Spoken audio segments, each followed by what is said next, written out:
traducción. Hablando de proceso de traducción, identificar todo el proceso, desde las moléculas que intervienen y los organelos de la célula que se encargan del proceso, principalmente los ribosomas.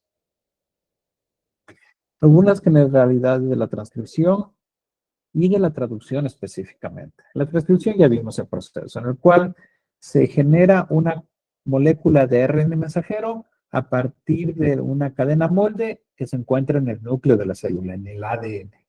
A partir de aquí se genera una molécula de ARN llamada ARN mensajero porque lleva la información, esta información que debe viajar fuera del núcleo para finalmente llegar a los ribosomas y formar una proteína. Este es el segundo proceso que vamos a ver, el de traducción. La generación de proteínas a partir de la información que lleva el ARN mensajero. Recordemos, el ARN mensajero, luego de su formación, sufre algunas modificaciones, la inclusión de un capuchón o caperuza, como también se le llama, que es una metilación, una transmetilación, la incorporación de una cola de poliadeninas en el segmento final, que es una copia de 50 a 200 adeninas, que sirven primero para proteger el material, la información que se encuentra dentro del ARN mensajero. Y segundo, sirven como puntos para identificar sitios de unión, por ejemplo, para la unión de los ribosomas, etcétera, que es lo que vamos a ver ahora en traducción. Este ARN mensajero viaja fuera del núcleo. Recordemos, el núcleo celular tiene una consistencia similar a la membrana celular. De naturaleza fosfolipídica, con ciertos poros. Por estos poros puede viajar el ARN mensajero, salir de la célula y llegar a los ribosomas, principalmente al retículo rugoso, que es donde se forman principalmente las proteínas. Eh, como hemos venido trabajando, vamos intercambiando la parte teórica con los videos. Vamos explicando y vamos visualizando a la vez el proceso.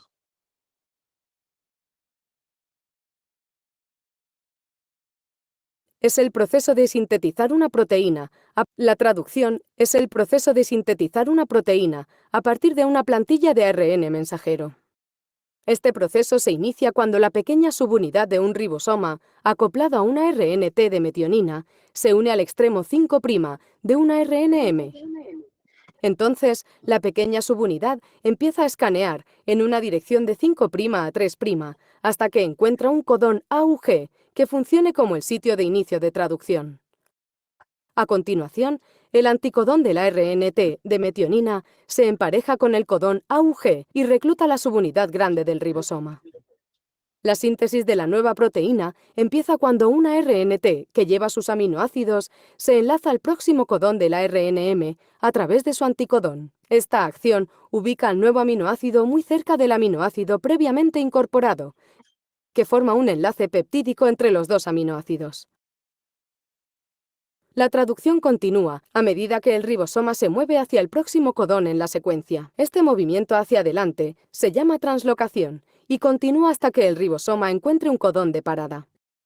Los codones de parada son únicos, ya que no tienen ARNT. En cambio, las proteínas llamadas factores de liberación se unen al codón de parada, lo que induce al ribosoma a liberar la proteína recién sintetizada y hace que los ribosomas se disocien.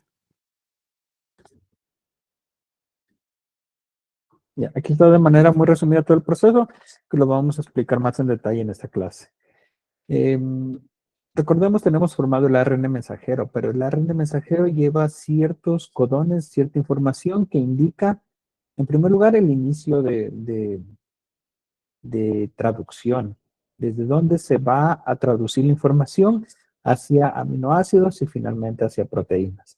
Y codones stop, codones de terminación que no llevan en sí aminoácidos, no son traducidos hacia aminoácidos, sino que le indica al ribosoma que se tiene que desacoplar. Vemos que el ribosoma está formado por varias proteínas y por ARN ribosómico. Está formado por dos subunidades, una subunidad grande y una subunidad pequeña. Este ribosoma es diferente entre eucariotas y procariotas. De hecho, una diana de muchos antibióticos es el ARN ribosómico bacterial, porque tiene diferente constitución. Esto hace que muchos antibióticos ataquen a los ribosomas de las bacterias y sean específicos para las bacterias, porque no van a atacar a los ribosomas nuestros de nuestras células, que son eucariotas.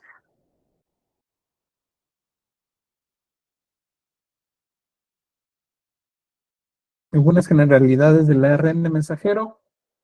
Recordemos, el ARN mensajero está formado por una región de codificación, que es la región de lectura, una cola de polía, la caperuza, como se llama, capuchón, como habíamos dicho al inicio, y regiones que llevan información al inicio de lectura de traducción y mensajes que indican que se debe terminar de traducir la información, terminar de formar la cadena polipeptídica.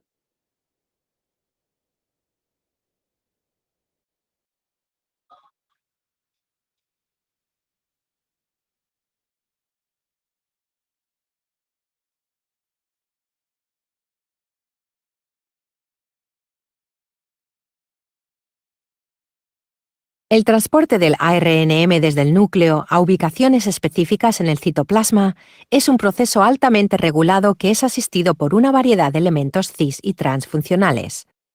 El ARNM contiene elementos funcionales cis en la región 3' y con menos frecuencia en la región 5' del ARNM sin traducir. Estos elementos de localización, también conocidos como códigos postales, pueden ser de hasta 1000 pares de bases de longitud y determinan la localización citoplasmática del ARNM exportado.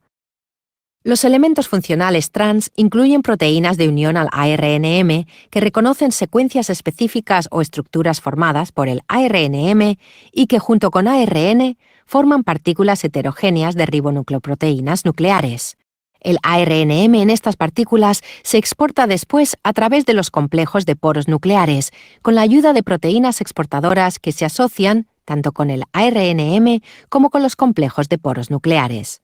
Las proteínas específicas de núcleo se separan del ARNM antes de que éste se exporte al citoplasma, mientras que las proteínas exportadoras dejan el ARNM en el citoplasma y vuelven al núcleo para nuevos ciclos de exportación de ARNM. Algunos ARNM se transportan a una ubicación específica según lo indique la secuencia de su código postal antes de comenzar con la producción de proteínas y permanecen traduccionalmente inactivos hasta que alcanzan su destino. Los ARNM se transportan a la ubicación de destino por difusión aleatoria o mediante la ayuda de filamentos citoesqueléticos. Los ARNM quedan atrapados por proteínas de anclaje que les ayudan a permanecer en una ubicación específica. Los ribosomas libres se unen a los ARNM y comienza el proceso de traducción para producir proteínas. Si la proteína final lleva una secuencia de destino para un orgánulo, se dirigirá al orgánulo correspondiente. Si la proteína sintetizada es una proteína de superficie celular o de secreción, su secuencia de péptidos diana será reconocida y todo el complejo de ARNM, ribosoma y péptido recién sintetizado se transferirá a la superficie del retículo endoplásmico para un procesamiento posterior. Entonces, como vemos, se une todo un complejo de proteínas accesorias al ARN mensajero para protegerlo, para ubicarlo y para dirigirlo hacia los sitios específicos, hacia organelos específicos o hacia estructuras específicas para iniciar el proceso de traducción. Recordemos cuál era el dogma central de la biología molecular. Del ADN de una hebra molde se transcribe un ARN mensajero y de ahí traducimos la información hacia aminoácidos. ¿Mediante qué? Mediante el código genético.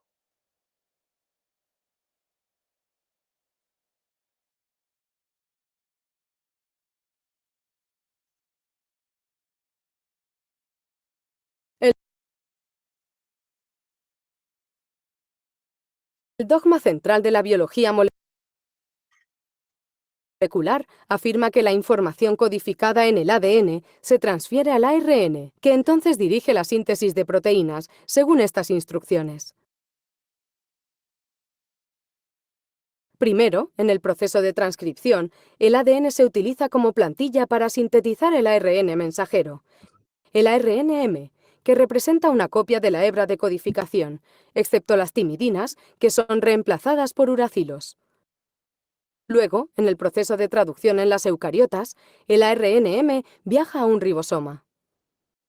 Aquí, los codones, grupos de 3 nucleótidos en el ARNM, se unen a secuencias complementarias en las moléculas de transferencia de ARN, ARNT, cada una de las cuales está unida a un aminoácido en particular, dependiendo del codón específico.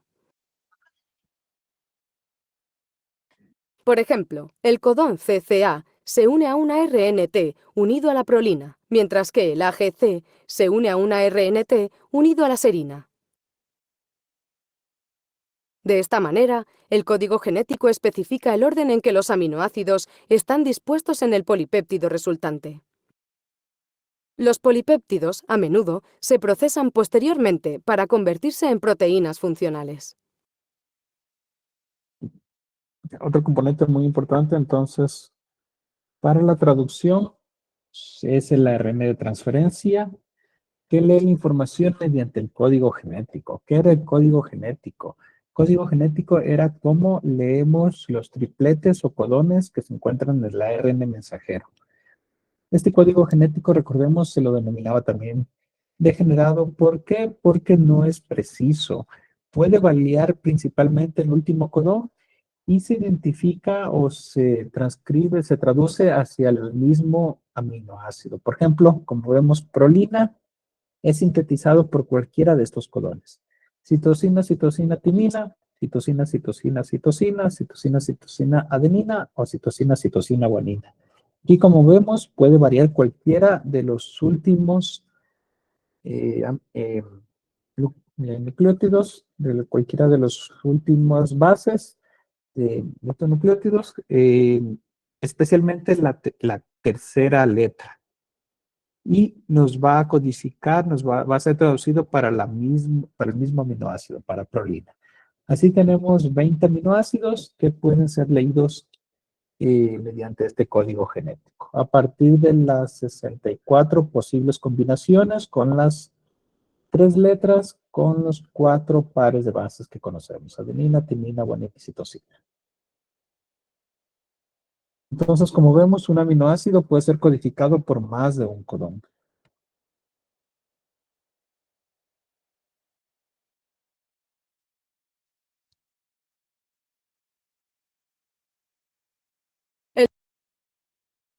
No, aquí está el mismo. Entonces, recordemos, los aminoácidos codifican o son leídos mediante la información que se encuentra en el ARN mensajero en forma de codones o tripletes. En realidad son 61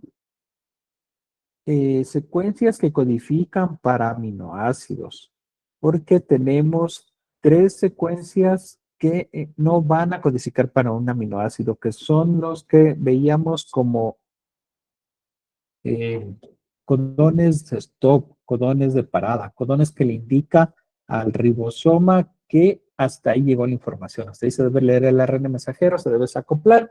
Estos no incluyen ningún aminoácido. Lo que hacen es llevar información. Información que indica al ribosoma que hasta ahí se añaden aminoácidos. Hasta ahí llega la cadena polipeptídica, hasta ahí se forma la proteína.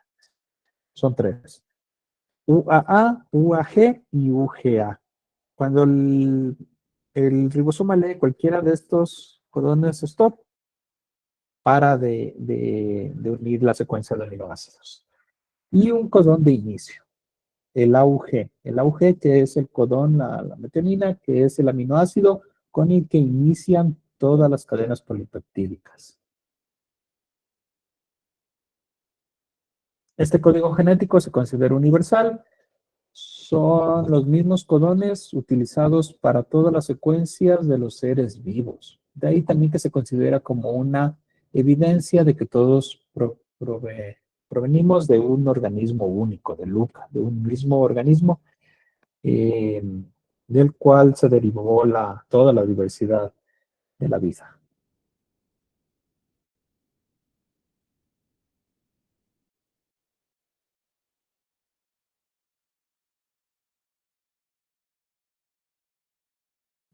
Una proteína es una cadena de aminoácidos, compuestos que contienen grupos amina y carboxilo y otros laterales designados como R, unidos a un núcleo de carbono.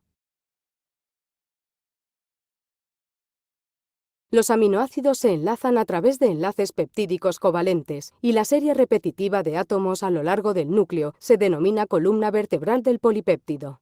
La secuencia comienza en el extremo N, con un grupo amino libre, NH3+, y termina con el extremo C, un grupo carboxilo libre, COO-.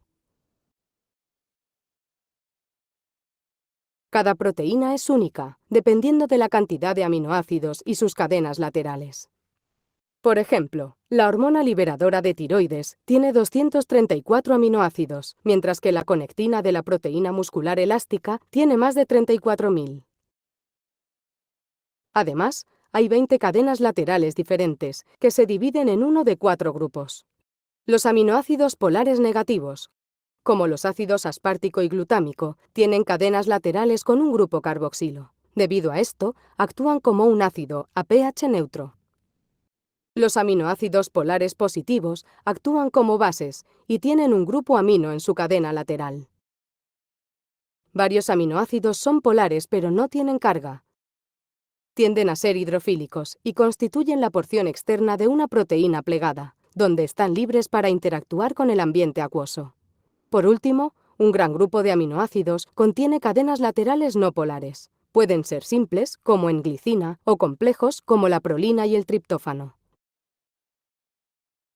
Las cadenas laterales no polares generalmente hacen que el aminoácido sea hidrófobo, formando el núcleo de muchas proteínas.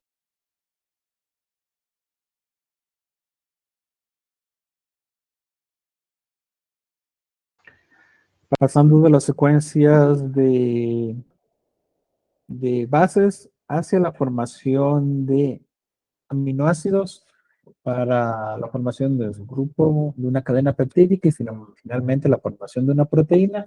¿Cuál es la importancia? Estos 20 aminoácidos tienen diferentes enlaces, diferentes cargas. Recordemos un extremo amino, un extremo carboxilo. Esto hace que se puedan acoplar en sí y formen estas formas tridimensionales, formas primarias, secundarias, terciarias y cuaternarias, que ya son las formas estructurales de las proteínas que hace que puedan interactuar unas moléculas con otras y se enrosquen, se formen estas estructuras por afinidad, por cargas polares, etcétera, por la naturaleza química de estos 20 aminoácidos.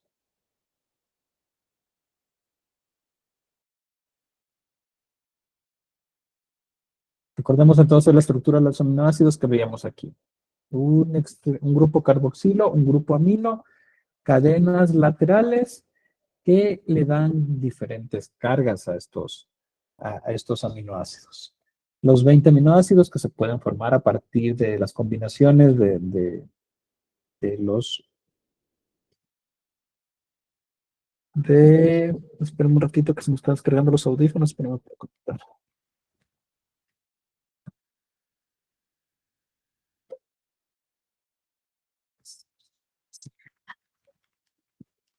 Perdón, que estoy desde las 7 en clases y ya no dan más los audífonos. Decíamos a partir de las secuencias que se pueden leer de las bases nitrogenadas de 3 en 3 para formar estos 20 aminoácidos. Tenemos un grupo de aminoácidos esenciales y no esenciales. ¿A qué nos referimos con esto? Los aminoácidos no esenciales son los aminoácidos que nosotros podemos formar, que nuestras moléculas, nuestros ribosomas pueden sintetizar. Los no esenciales son aminoácidos que no pueden ser sintetizados por nuestras moléculas y que deben ser incluidos en la dieta.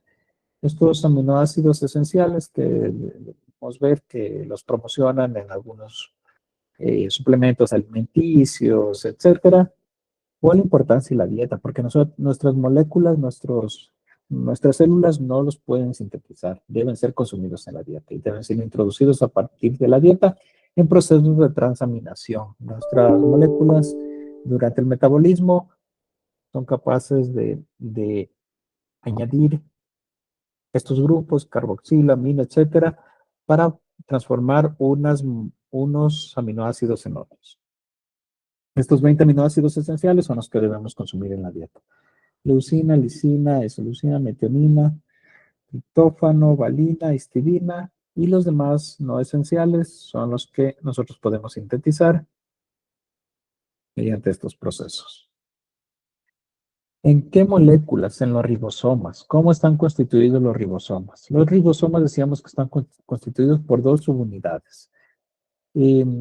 Estos tienen una numeración que se denominan unidades de sedimentación, porque bueno, así fue como cuando se los descubrió, se los diferenció por unidades de sedimentación, por la naturaleza química de estos aminoácidos.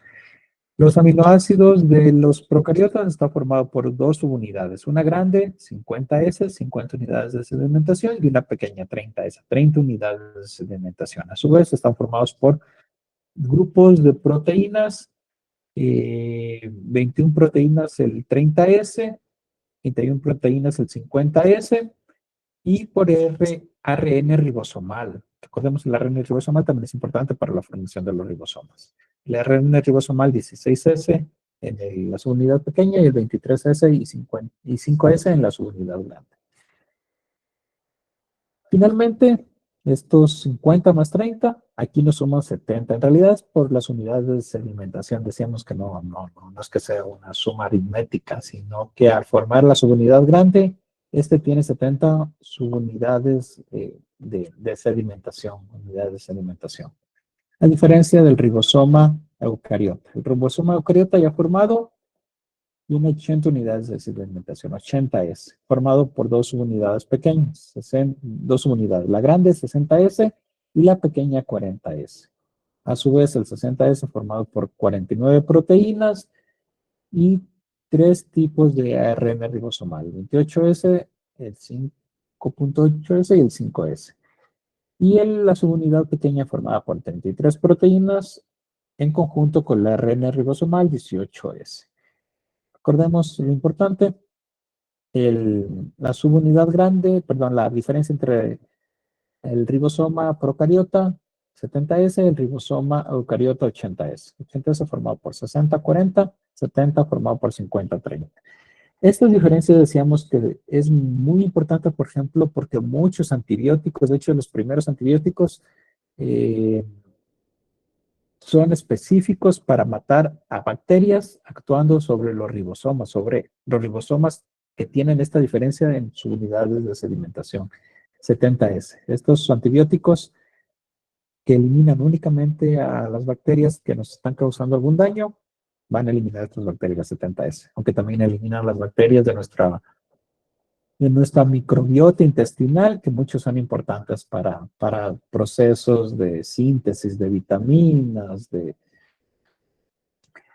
mantener a otras bacterias patógenas a raya, incluso de sintetizar, se cree que intervienen en la síntesis de algunas hormonas que tienen que ver con nuestro carácter, bueno, de ahí que se tienen que también recomponer esta microbiota intestinal luego de tomar algunos antibióticos que pueden eliminarlas. Pero bueno, recordemos la diferencia principal. 70S ribosomas procariotas, 80S ribosomas eucariotas.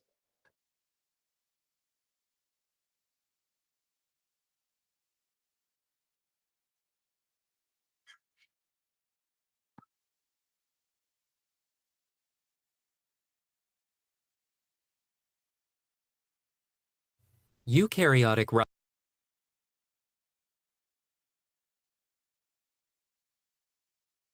ribosomes are protein-synthesizing structures formed inside the nucleolus. The 80S ribosome is divided into large and small subunits. The large subunit, called the 60S ribosome, consists of 28S, 5.8S and 5S rRNAs and 49 proteins. The smaller subunit, the 40S ribosome, consists of an 18S rRNA and 33 proteins. Both subunits are exported out of the nucleus through the nuclear pores. They join for protein synthesis either while floating in the cytoplasm or when attached to the outer nuclear envelope or the rough endoplasmic reticulum. The mRNA binding site lies within the small ribosomal subunit. The three tRNA binding sites, E, P, and A, are formed at the interface of both ribosomal subunits. Here, an initiator tRNA is placed at the P or peptidyl site. The new tRNAs are received at the A or aminoacyl site, and the empty tRNAs are released from the E or exit site. rRNA in the large subunit also catalyzes the peptide bond formation between amino acids. Ya, entonces, como vemos, una vez que se forma en complejo ribosomal, hay espacios, un espacio en la parte donde se están uniendo las dos subunidades del ribosoma para que pase el ARN mensajero y se lean en tripletes. Y en la parte superior, diferentes espacios para que se vayan uniendo el ARN de transferencia. A un lado se lean los codones y al otro lado se vayan uniendo los aminoácidos, el cual ya vamos a ver más en detalle. ¿Cómo está formado entonces el ribosoma? Entre las dos subunidades que se acoplan, tenemos un espacio, un túnel para el ARN mensajero que va siendo leído conforme va pasando por este espacio. Y a su vez se forman tres espacios para que vayan acoplándose los ARN de transferencias, que van a llevar la información para leer los codones y ir acoplando los aminoácidos. ¿Cuáles son estos sitios? Sitio E, sitio exit, sitio de salida, en el cual el ARN de transferencia que ya ha leído la información y que ha dejado su aminoácido va saliendo. El sitio P, el sitio peptidílico, recordemos los nombres, ¿no? E de exit, P de peptidílico, porque es el sitio en el cual se lee la información del ARN mensajero y se va dejando el aminoácido. Y el sitio A en el cual van ingresando los ARN de transferencia, sitio A por aminoacídico, sitio aminoacídico en el cual van ingresando los ARN de transferencia. Entonces, en este orden, ¿no? Sitio A, ingresa el ARN de transferencia, sitio P, peptidílico, se libera el aminoácido, y sitio E, sitio de salida, para liberar el ARN de transferencia.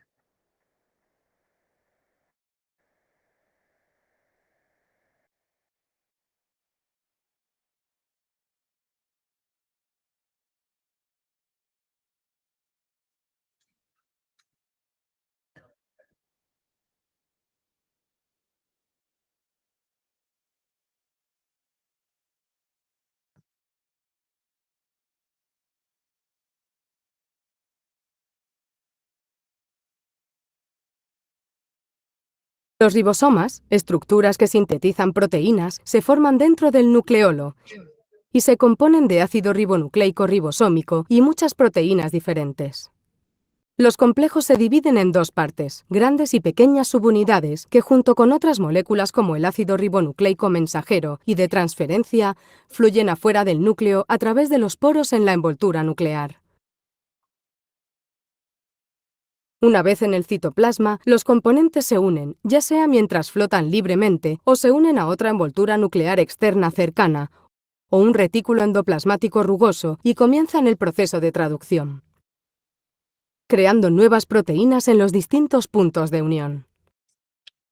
La síntesis de proteínas es tan importante que los ribosomas se encuentran prácticamente en cada célula, ya sea para crear una enzima en nuestro intestino o un neurotransmisor en nuestro cerebro.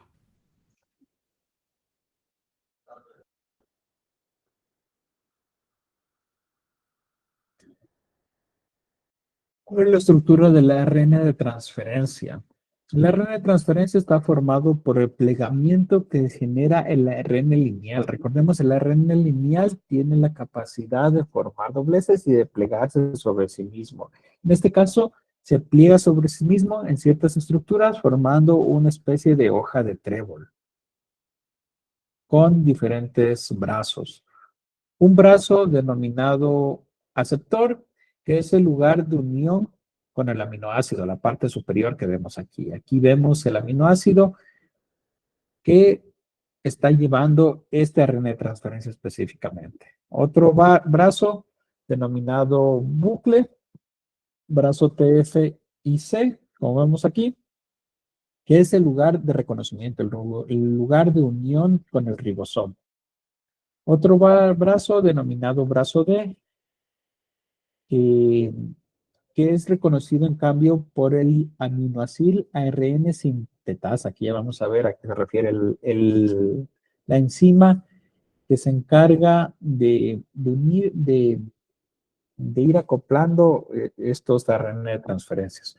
Y el bucle anticodón que se muestra aquí en azul, que es la parte baja, que es la secuencia complementaria al codón. Aquí hay 3 pares de bases, que es el anticodón, que se une al codón a los 3 pares de bases. Recordemos que se lee en el ARN mensajero de 3 en 3 codones, que es leído por el anticodón complementario.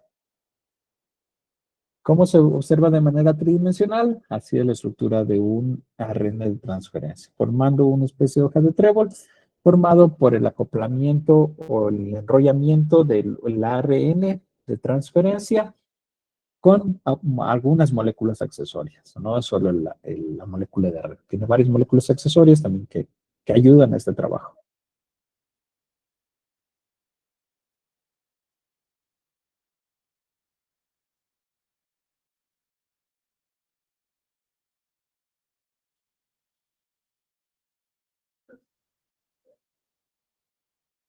Los ARNS de transferencia o ARNT son ARNS no codificantes que juegan un papel importante en la síntesis de proteínas. Las células eucariotas contienen más de 50 ARNT distintos, cada uno de ellos porta un aminoácido específico. El ARNT plegado tiene 3 bucles en horquilla, un bucle anticodón, un bucle T y un bucle D. El extremo 3' de la molécula tiene una secuencia CCA conservada que se une covalentemente a un aminoácido. Además, los ARNT contienen numerosas bases modificadas en varias posiciones. El gen del ARNT se transcribe mediante la ARN polimerasa 3 como un precursor largo de ARNT o pre-ARN. El pre-ARNT contiene una secuencia líder 5', una cola 3' que contiene un tramo de poliuridina, un intrón de 14 nucleótidos de largo y bases sin modificar.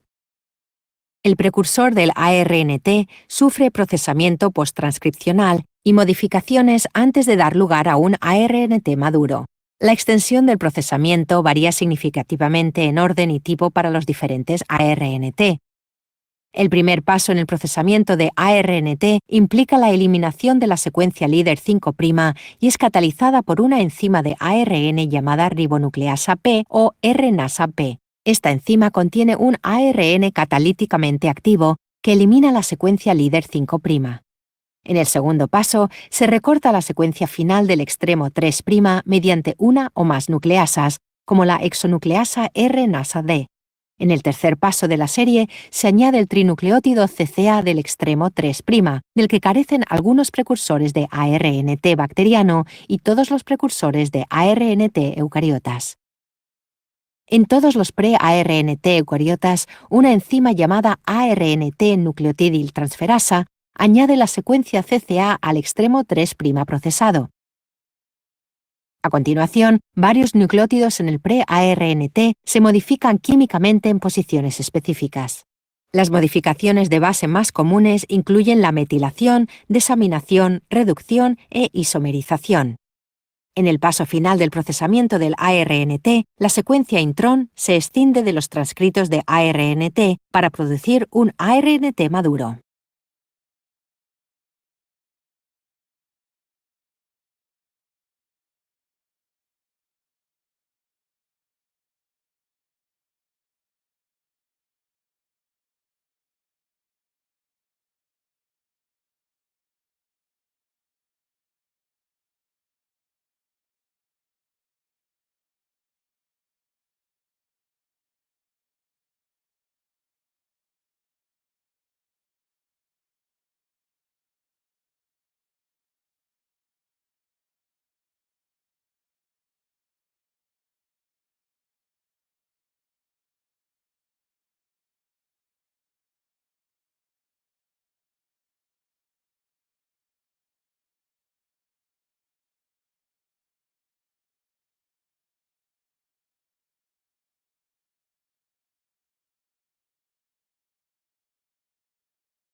Para decodificar un ARNM en una secuencia proteica, cada molécula de ARNT que porta un aminoácido reconoce la secuencia codón de 3 nucleótidos en el ARNM correspondiente al aminoácido. Hay 61 secuencias de codón distintas que codifican 20 aminoácidos presentes en una célula. Un solo aminoácido es codificado por varios codones diferentes, con un ARNT que lleva un aminoácido.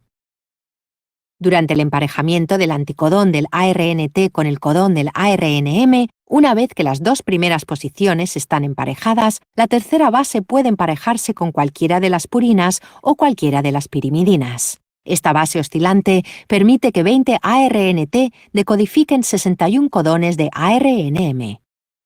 Un aminoácido se acopla de forma covalente al extremo 3' de su ARNT, ligando mediante un grupo de enzimas llamado aminoácil ARNT sintetasas. Hay 20 aminoácil ARNT sintetasas diferentes que se corresponden a los 20 aminoácidos. La reacción catalítica tiene lugar en 2 pasos. El primer paso consiste en la activación de los aminoácidos, donde el aminoácido dentro del complejo enzimático reacciona con un ATP para formar una aminoácil AMP sintetasa intermediaria. En el segundo paso de esterificación, el aminoácido activado se une a un grupo hidroxilo en el extremo 3' del ARNT, formando la molécula final de aminoácil ARNT.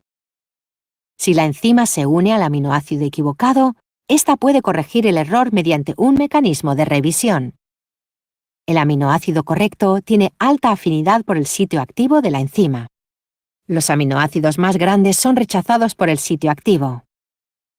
Si un aminoácido es similar al correcto en tamaño, antes de conseguir acoplarse al ARNT, las aminoácil AMPs incorrectas son forzadas a un segundo complejo de edición dentro de la enzima.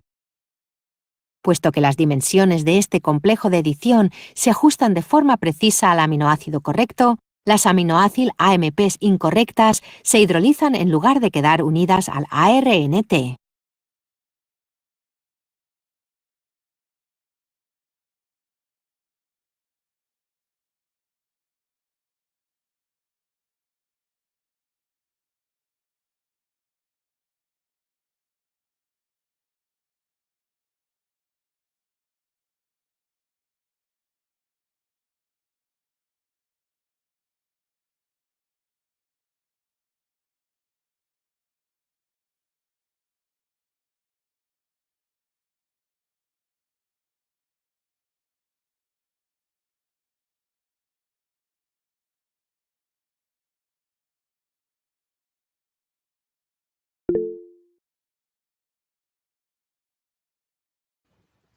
Perdón, estaba hablando con el micrófono apagado, perdón. Decía que, entonces veamos la importancia de la enzima de la aminoácido ARNT sintetasa para la unión entre el aminoácido y el ARN de transferencia. Eh, Veíamos en los videos su proceso un poco más detallado de cómo se forma en sí el ARN de transferencia y luego cómo se da la unión con su aminoácido específico. ¿Para qué? Para que el ARN mensajero sea leído de 3 en 3 por su correspondiente ARN de transferencia, su anticodón, y al otro extremo se forme la cadena polipeptídica por el aminoácido correspondiente. 20 aminoácidos. Veíamos también la razón por qué la tercera base no necesita tanta afinidad.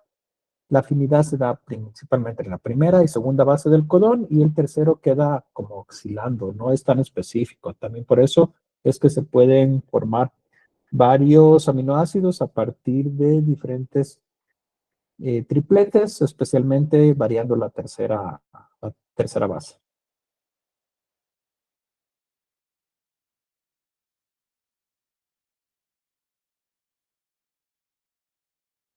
Los ARNS de transferencia o ARNT son ARNS no codificantes que juegan un papel importante en la síntesis de proteínas. Las células eucariotas contienen más de 50 ARNT distintos, cada uno de ellos porta un aminoácido específico. El ARNT plegado tiene 3 bucles en horquilla, un bucle anticodón, un bucle T y un bucle D. El extremo 3' de la molécula tiene una secuencia CCA conservada que se une covalentemente a un aminoácido. Perdón, se repiten algunos videos porque vienen de recopilación de diferentes segmentos que tiene Joe, entonces, perdón, algunos se repiten, ya lo voy a borrar estos que están repetidos. Así finalmente es como se va a leer la información del ARN mensajero. Recordemos ADN que se transcribe a ARN mensajero y se traduce mediante tripletes en el ribosoma a partir del ARN de transferencia que va a ir añadiendo los aminoácidos correspondientes. Finalmente, lo que se va a generar es una cadena de polipéptidos con un aminoácido inicial que siempre es metionina. A partir de aquí se unen largas cadenas de péptidos, pueden ser 200, 300, miles de péptidos, dependiendo de la complejidad de la molécula. Y de hecho, no necesariamente una cadena polipeptídica es una proteína. De hecho, muchas veces estas proteínas está dado por la acumulación de varias cadenas peptídicas que se acoplan en diferentes sitios.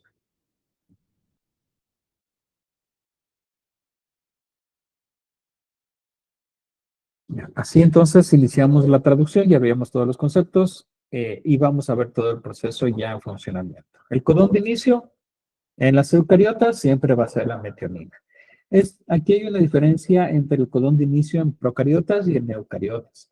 En eucariotas es una metionina modificada químicamente. De hecho, el nombre de esta metionina es N-formilmetionina. Es una metionina que químicamente tiene ciertas diferencias. Y el codón de stop, el codón final, que no se traduce para ningún aminoácido, simplemente le indica al ribosoma que hasta ahí se forma la cadena polipeptídica. UAG, UGA y UAA. Los tres aminoácidos, los tres tripletes que no generan ningún aminoácido, que indica que hasta ahí se lee el ARN mensajero. ¿Cómo se inicia el proceso? El proceso se inicia por la asociación de la subunidad, por la formación del complejo ribosomal. Se asocia la subunidad pequeña, la subunidad grande del ribosoma. En primer lugar, la subunidad pequeña con el transcrito del ARN y el primer ARN de transferencia, el ARN denominado ARNT iniciador. ¿Qué es este ARNT iniciador? Es el anticodón de la secuencia, de la primera secuencia de la metionina que habíamos visto. Sería el codón complementario, el anticodón, que se transporta en metionina, decíamos en eucariotas, y en procariotas en fermilmetionina, una metionina modificada químicamente. Recordemos, este siempre es el inicio de la secuencia de aminoácidos. El anticodón se asocia con el codón de inicio, siempre AUG. Siempre, en este caso no varía. Teníamos 3 codones de stop y un solo codón de iniciación, AUG.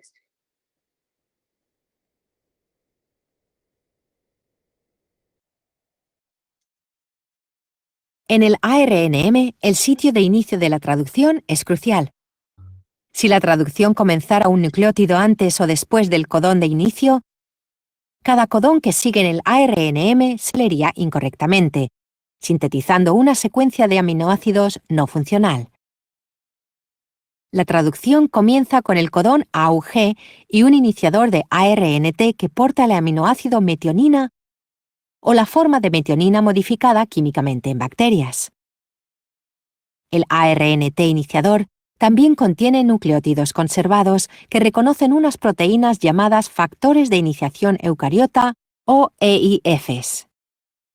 Junto con el EIF2 y el GTP, el ARNT iniciador se une al sitio P de la subunidad ribosomal pequeña, formando el complejo de preiniciación eucariota. Este complejo reconoce el ARNM por su interacción con factores de iniciación. El EIF4E se une a la caperuza 5' y el EIF4G se une a las proteínas de unión de la cola poli-A. Impulsado por la hidrólisis del ATP, el complejo se mueve en dirección 5' a 3', con el anticodón del ARNT buscando la primera secuencia AUG en el ARNM. Tras el reconocimiento del codón por el anticodón, el GTP se hidroliza y los factores de iniciación se disocian, permitiendo a la subunidad ribosomal grande unirse al complejo y formar un ribosoma intacto. Ahora un nuevo ARNT que porte el segundo aminoácido puede unirse al sitio A en el ribosoma y la síntesis proteica puede comenzar. En bacterias, los ARNM no tienen caperuzas 5' para iniciar la traducción.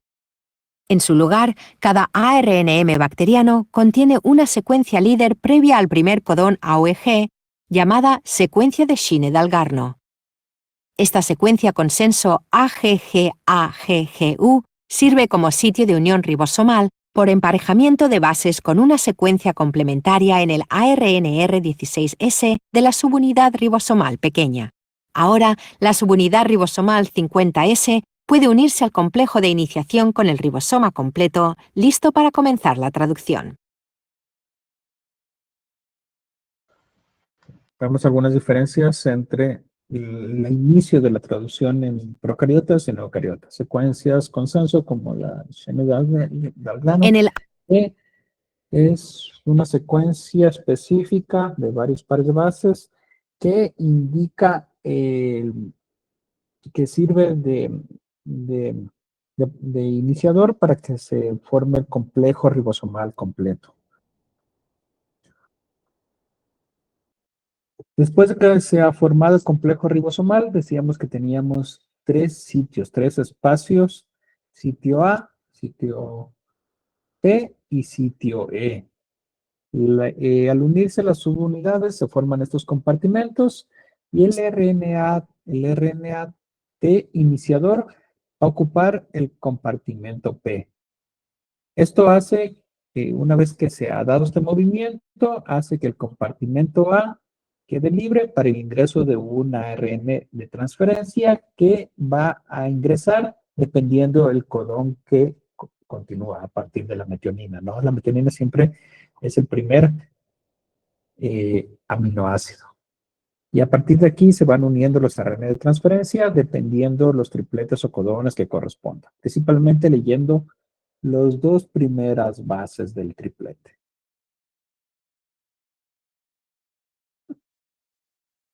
Y inicia el proceso de elongación. En este caso, la elongación se refiere a la formación de la cadena peptídica. Un nuevo ARN de transferencia cuyo anticodón es complementario al codón localizado en el sitio A se va a asociar llevando el aminoácido correspondiente y se va a dar este movimiento en el cual el aminoácido va ocupando el lugar correspondiente y en el otro extremo se va liberando el aminoácido para formar la cadena polipeptídica, la cadena de aminoácidos.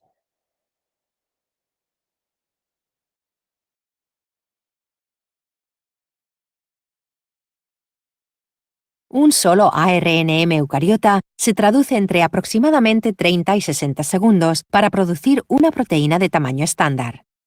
Durante este proceso, la precisión de la traducción se mantiene mediante factores de elongación EF2 y EFG en bacterias y EF1 y EF2 en eucariotas.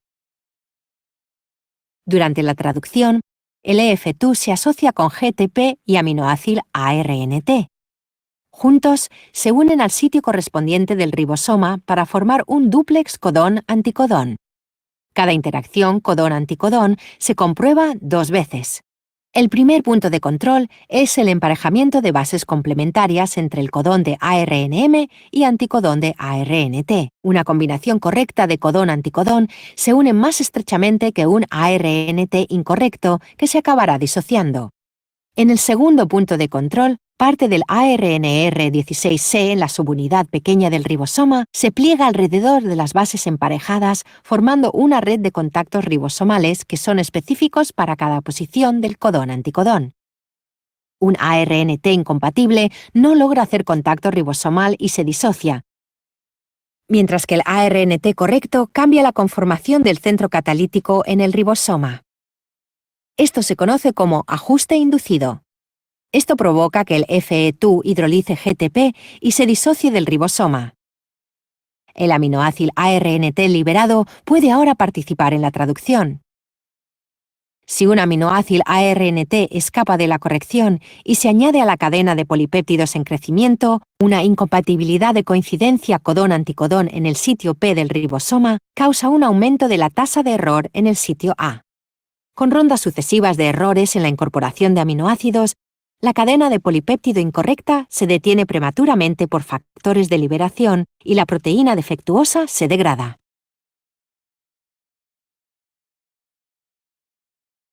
Estos son algunos mecanismos de autocorrección que tienen los ribosomas en el caso de alguna falla en el proceso. Recordemos, todo este proceso, toda esta cadena de eventos tiene que suceder en cuestión de segundos para que se forme de manera efectiva una nueva cadena polipeptídica.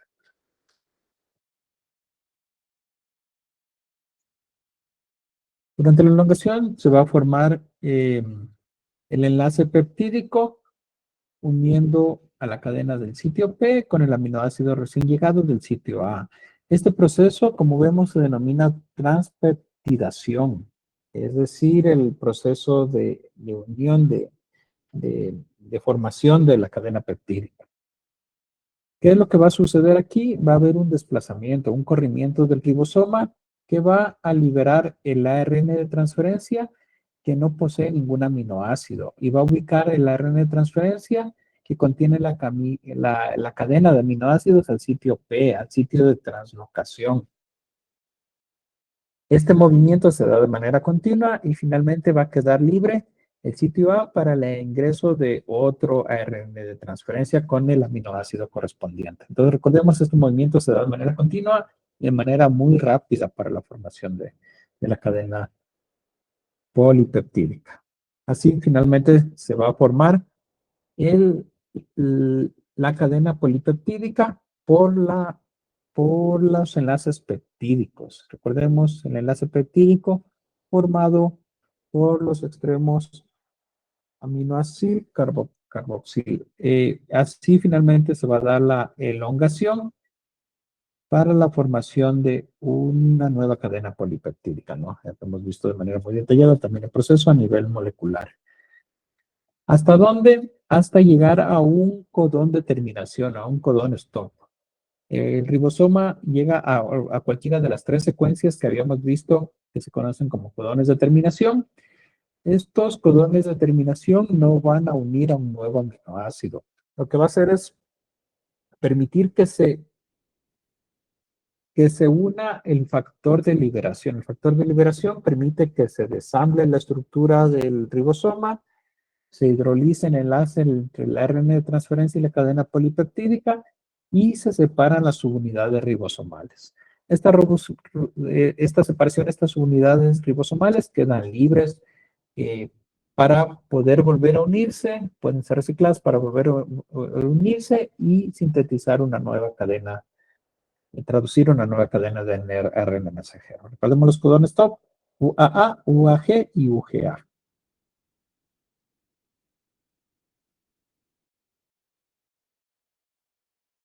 Una vez que un ARNM se ha traducido, el ribosoma necesita disociarse del ARN y liberar la cadena de polipéptidos recién hecha. La traducción finaliza cuando un codón de terminación, UAA, UAG o UGA, aparece en la secuencia. No hay ARNT complementarios que correspondan a los codones de terminación. En su lugar, cuando un codón de terminación se coloca en el sitio A del ribosoma, este es reconocido por las proteínas llamadas factores de liberación, RF1 o RF2. Esta unión fuerza a la enzima peptidil transferasa del ribosoma a catalizar la adición de una molécula de agua en lugar de un aminoácido al peptidil ARNT. Como resultado, el aminoácido del sitio P se disocia de su ARNT liberando el polipéptido recién fabricado en el citoplasma. A continuación, un tercer factor de liberación, el RF3, acoplado a GDP, se une al ribosoma. En el ribosoma, el RF3 sustituye el GDP por GTP. Este intercambio produce un cambio conformacional en el RF3 que activa la disociación de RF1 y RF2 del ribosoma. Tras esto, el RF3 cataliza la hidrólisis de GTP, lo que permite que las subunidades ribosomales se disocien unas de otras y del ARNM. Las unidades ribosomales desorganizadas, unidas a un ARNT iniciador, pueden ahora unirse a un nuevo ARNM para otra ronda de traducción.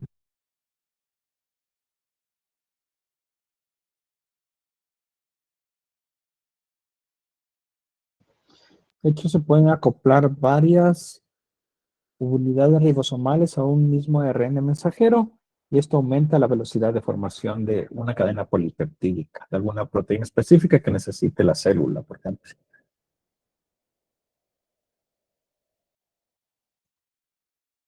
Entonces, como resumen del proceso, la iniciación se da por una secuencia, un triplete que siempre codifica o se es traducido hacia metionina. Se acopla la subunidad pequeña, la subunidad grande y se inicia el proceso de elongación en el cual se va a dar la lectura de los tripletes o codones en los diferentes espacios en los que se va a ir añadiendo el ARN de transferasa.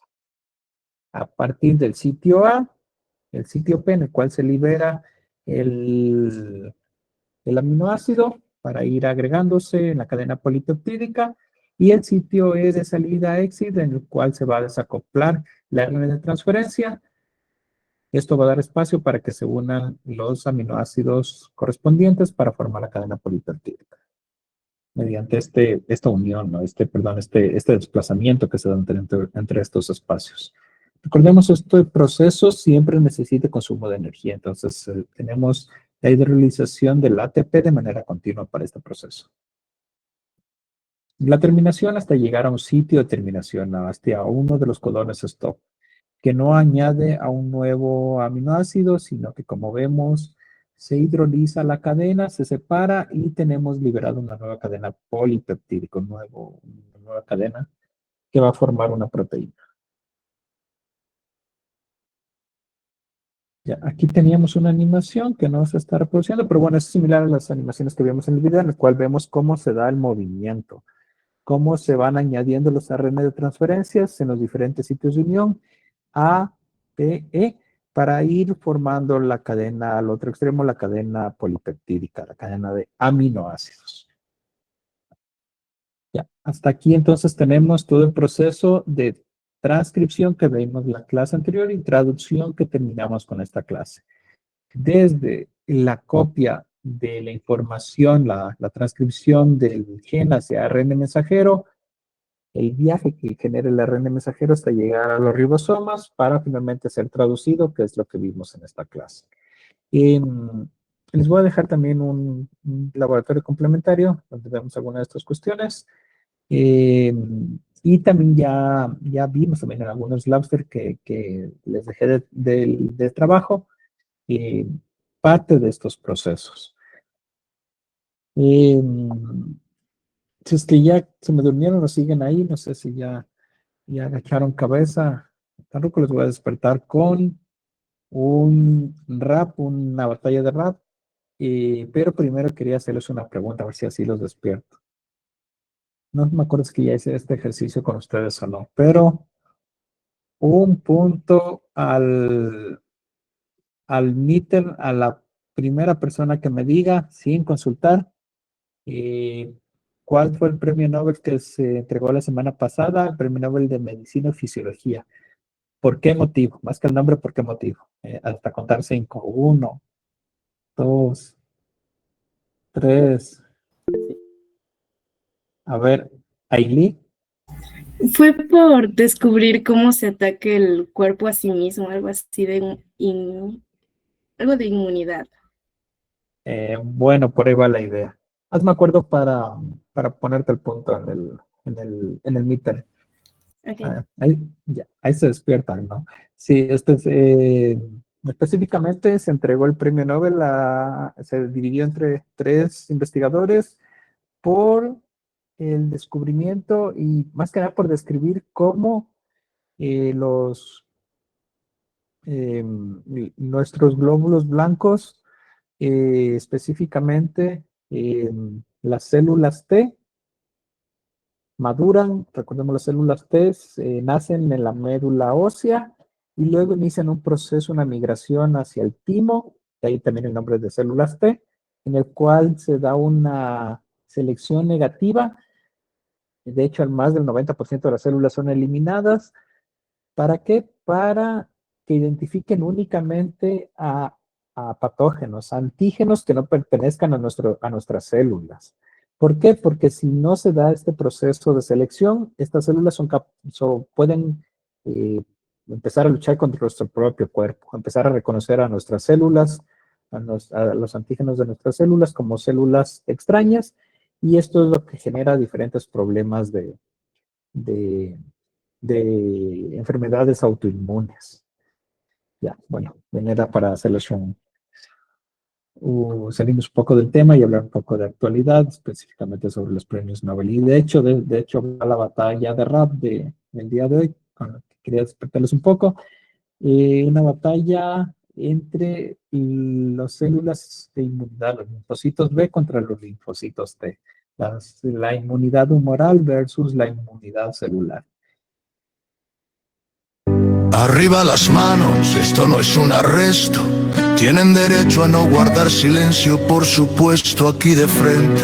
Deja que me presente quién va a protegerte y defenderte. No, tú eres quien nació conmigo y luego te perdimos. Que se dice que maduró, pero solo cayó en un timo. Si me recuerdas, no me conoces, no. Que sin CMH a nadie reconoces. Te reconozco, pero no tienes mi reconocimiento. Tú eres quien pide mi aprobación para producir anticuerpos. El que no sabe de células, ya que del hueso no saliste y maduraste en el mismo lugar donde naciste. Lamentas no producir anticuerpos, es evidente. Con ellos neutralizo al enemigo antes de que infecte a ti. Al enemigo te lo tienen que presentar, si no solo te quedas mirando al celular. Crees que ser francotirador con tus anticuerpos te honra. No das la cara, solo los cobardes matan desde las sombras. No quiero anticuerpos, prefiero el cuerpo a cuerpo. Con mis perforinas y granzimas destruirlas por dentro. Eres sádico a las células que debemos cuidar. Cuando están dañadas no les das una segunda oportunidad. Se abren contigo y aún así las aniquilas desde su interior. Que nos les queda más que activar su autodestrucción.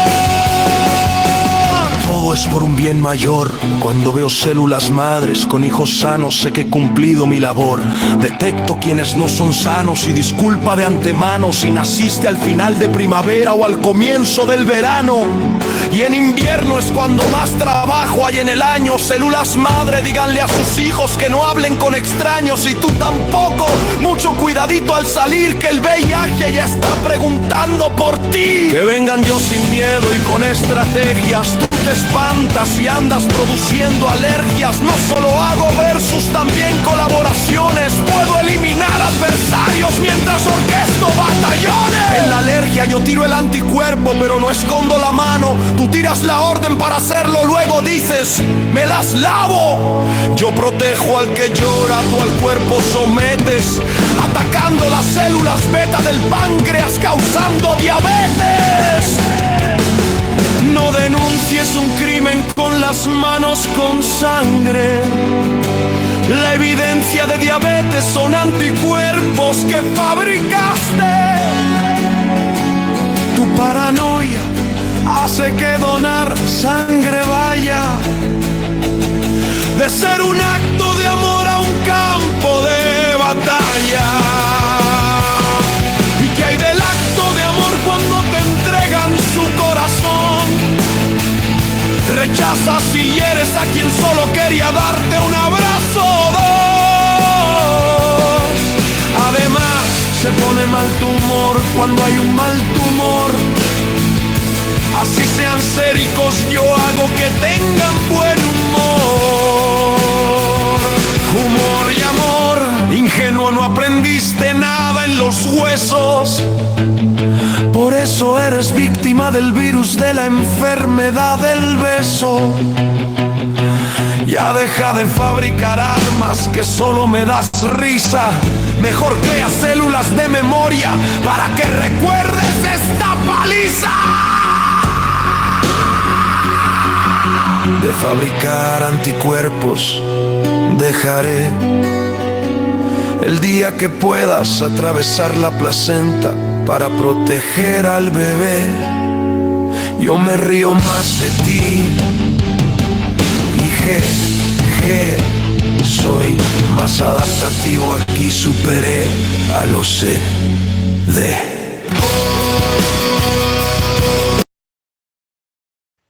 Ya, bueno, salir un poco del tema. La inmunidad humoral versus la inmunidad celular. Si se van por la escuela verde, van a ver mucho más de esto. De hecho, hay una materia en inmunología donde se les habla de todo el mundo de la inmunidad, que es bastante interesante cómo han evolucionado estas células para protegernos y de la carrera evolutiva entre patógenos y nuestro sistema inmune. Bueno, con eso terminamos. Tenía una última diapo con la tarea. La tarea que es un laboratorio virtual que van a realizar hasta el próximo día miércoles. Como ustedes ya saben, les dejo un enlace y ya les subo esta presentación con